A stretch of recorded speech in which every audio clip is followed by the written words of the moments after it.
topic at hand, and inshallah we will hear and benefit from many of our thoughts and ideas and insights, inshallah. So if I can just get a sense of people who wanted to contribute. I had been, Sheikh Arif, I'll ask for your apology, because in the last gathering, I very much wanted to hear Mufti Farooq speak, but he refused, actually. And today he has kindly gestured towards me that he's ready. So he has to do qada from last time. So we will give Mufti Farooq the first opportunity. Thanks. Bismillah ar-Rahman ar-Rahim. Alhamdulillah Rabbil Alameen. Wassalatu wassalamu ala ashraf al-anbiya wal mursaleen. سیدنا و مولانا محمد وعلى آلہ الطیبین الطاہرین المطہرین والصحابۃ المنتجبین ومن تبعہم بإحسان الی یوم الدین. شیخ عارف کریں گے. Sheikh Arif, would you like to come? Would it be easier? Mufti Saab is going to speak in Urdu, but we will translate, inshallah. فدق کا جو قضیہ ہے یہ تاریخ کا نہیں ہے، یہ پیغمبر کی جائیداد اور نبی اکرم کی بیٹی اور پہلے خلیفہ کے درمیان ایک قضیہ ہے، اور ہمارے لیے رہنما کتاب جو ہے وہ کتاب اللہ ہے. نہ نہج البلاغہ ہے، نہ بخاری ہے، اور نہ اصول کافی ہے. بنیاد جو ہے وہ قرآن ہے. تو ہم نے یہ دیکھنا ہے کہ اس مسئلے پر قرآن ہماری رہنمائی کیا کرتا ہے. یہاں شیعہ اور سنی کے درمیان یہ معاملہ چلتا ہے کہ سنی یہ کہتے ہیں کہ رسول اللہ کی تو یہ پراپرٹی تھی ہی نہیں، یہ تو مال فے تھا. تو جب رسول اللہ کی ملکیت ثابت نہیں تو وراثت کہاں سے آ گئی؟ اور بقول شیعہ کہ اگر انہوں نے ہبہ کیا ہے اپنی بیٹی کو تو اس مال کے مالک نہیں تھے تو ہبہ کیسے کر لیا ہے؟ تو قرآن جو شیخ رجانی نے اور شیخ عبدالحمید قصوری نے جو آیت پیش کیا سورہ الحشر کی، اسی کے اندر رسول اللہ کی ملکیت ثابت ہے. ما افاء اللہ علی رسولی منہم فما اوجفتم علیہ من خیل ولا رکاب ولکن اللہ یسلط رسلہ علی من یشاء. میرا پوائنٹ یہ ہے یسلط رسلہ، تسلط کیا ہے؟ علماء بیٹھے ہیں وہ کریں گے، علماء بیٹھے ہیں وہ جانتے ہیں کہ تسلط کیا چیز ہوتی ہے. تو یہ تسلط کا جو لفظ ہے یہ پیغمبر کی ملکیت کو ظاہر کر رہا ہے. ایک یہ پہلا پوائنٹ ہے. دوسرا یہ ہے کہ کیا نبی کی وراثت ہوتی ہے یا نہیں.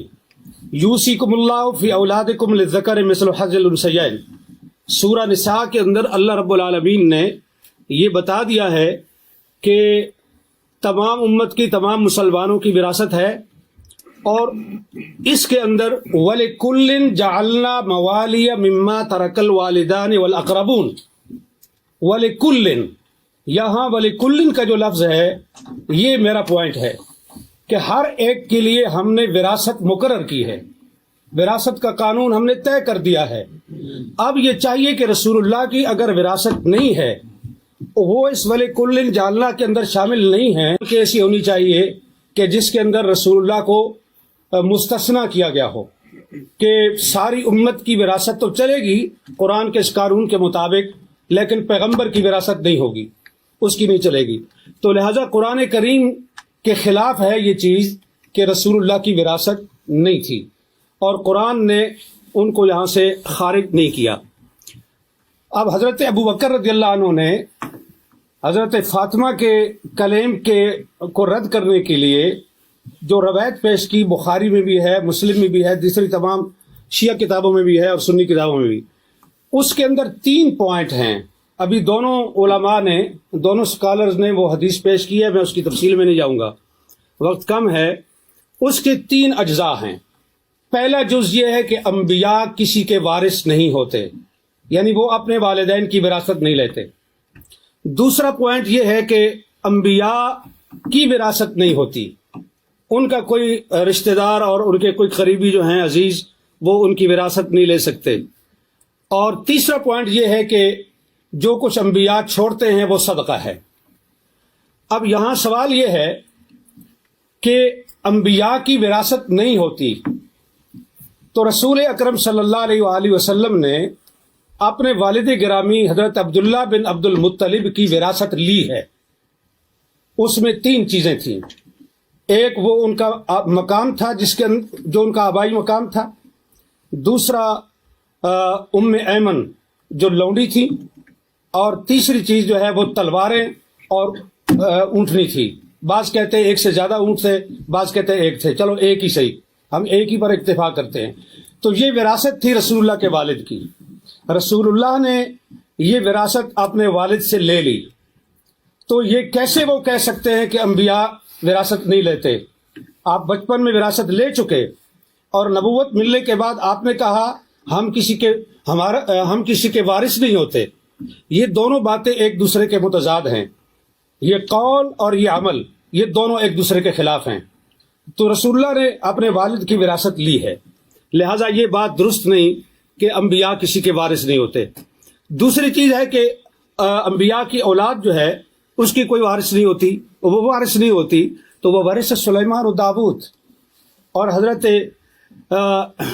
زکریہ علیہ السلام نے جو کہا کہ انی خفت الموالی من ورائی، یہ علماء کے لیے یہ لفظ جو ہے یہ قابل غور ہے اہل علم کے لیے، کہ حضرت زکریہ یہ کہہ رہے ہیں کہ انی خفت الموالی، میں موالی سے ڈرتا ہوں، مجھے ڈر ہے، اس لیے میں تجھ سے مانگ رہا ہوں کہ مجھے ایک وارث چاہیے.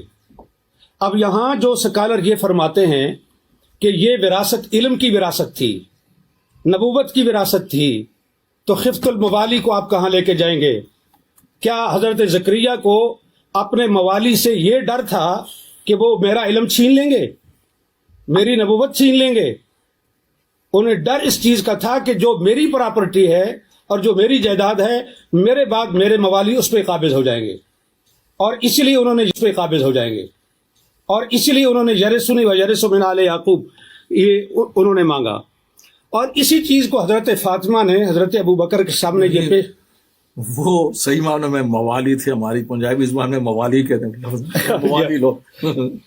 مفتی صاحب ذرا سے اگر خلاصہ کر سکے. جی بالکل خلاصہ کر. پچھلی ساری کتاب تو گزارش یہ ہے کہ یہ ہے قرآن، اور یہ کہہ رہے ہیں ڈاکٹر علی کے وقت نہیں ہے تو میں اس کو مختصر کرتا ہوں صرف تاریخی لحاظ سے ایک چیز پیش کر کے، کہ حضرت ابو بکر اور حضرت عمر کے دور میں گورنمنٹ کے قبضے میں رہا فدق.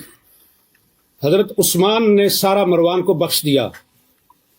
اگر مسلمانوں کی پراپرٹی تھی تو تیسرے خلیفہ کو یہ حق کس طرح تھا کہ وہ مروان بن الحکم کو سارا دے دے؟ پھر حضرت عثمان کے بعد امیر شام معاویہ بن ابی سفیان کا دور آیا. انہوں نے حضرت عثمان کے بیٹے اور حضرت اس کو مروان کو اور اپنے بیٹے کو، ان تین کے درمیان فدق کو تقسیم کیا جناب معاویہ بن ابی سفیان نے. عمر بن عبدالعزیز آئے، انہوں نے یہ، اور پھر مروان نے یہ جائیداد وراثت کے طور پر اس کی اولاد کو پہنچی، عبدالعزیز بن مروان کو، اور اس کے ذریعے سے حضرت عمر بن عبدالعزیز تک پہنچی. عمر بن عبدالعزیز نے سارا فدق جو ہے وہ اولاد فاطمہ کو واپس کیا، یہ کہہ کر کے کہ یہ ان کا حق ہے، ان کے ساتھ زیادتی ہوئی ہے. اب سوال یہ ہے کہ فیصلہ حضرت ابو بکر کا درست تھا، فیصلہ حضرت عثمان کا درست تھا، فیصلہ عمر بن عبدالعزیز کا درست تھا، اور اس کے بعد کی تاریخ انہوں نے بتا دی. یہ مامون الرشید تک پہنچتا ہے، اور مامون کے بعد پھر حکومت کے قبضے میں آیا، اور پھر آج تک بنو فاطمہ کو وہ واپس نہیں مل سکا. تو یہاں میرا پوائنٹ یہ ہے کہ یہ جو حدیث پیش کی جاتی ہے یہ قرآن کے خلاف ہے. اہل سنت کے محدثین کے اصول کے مطابق قرآن پر پیش کرو، درایت پر پیش کرو. اگر اس لحاظ سے روایت ٹھیک ہے تو قبول کی جائے گی، ورنہ اس کو رد کیا جائے گا. بخاری کے اندر روایت آنے کا یہ مطلب نہیں ہے کہ ہم اس کو آنکھیں بند کر کے قبول کر لیں. یہ روایت قرآن کے شریعت خلاف ہے. بسم اللہ الرحمن الرحیم.